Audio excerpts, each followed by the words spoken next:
Brief intro. I'm a member of Philly Socialists. I'm writing an episodic series called The Socialists. The Wire, Orange is the New Black. The most important series, the best series.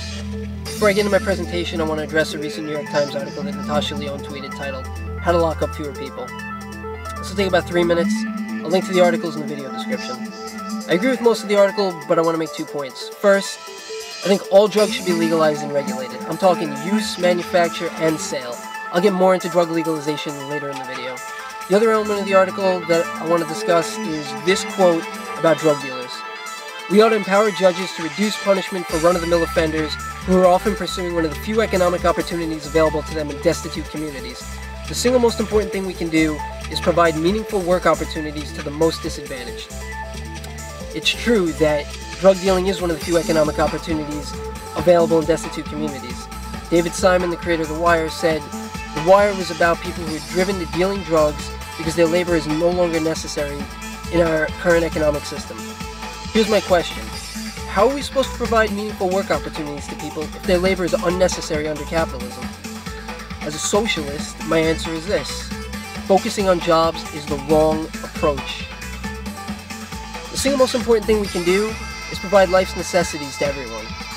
Free housing, food, water, healthcare, childcare, education, etc. Wage slavery is a bullshit way to live. I'm not going to get into that, just how to say it. I'm going to stay focused on the quote from the article. Automation is outpacing job creation, and the trend is headed in the wrong direction in a hurry for workers. This isn't going to change under capitalism, or socialism for that matter. We should be focused on reshaping the political landscape so that the productivity gains of mechanization are used to provide all of life's necessities to everyone.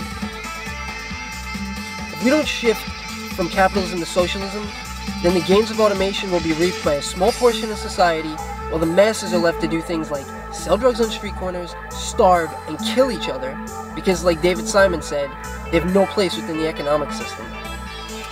Ironically, there are plenty of work opportunities for ex-cons. A lot of them could be social workers in prisons, with at-risk youth in the community, etc.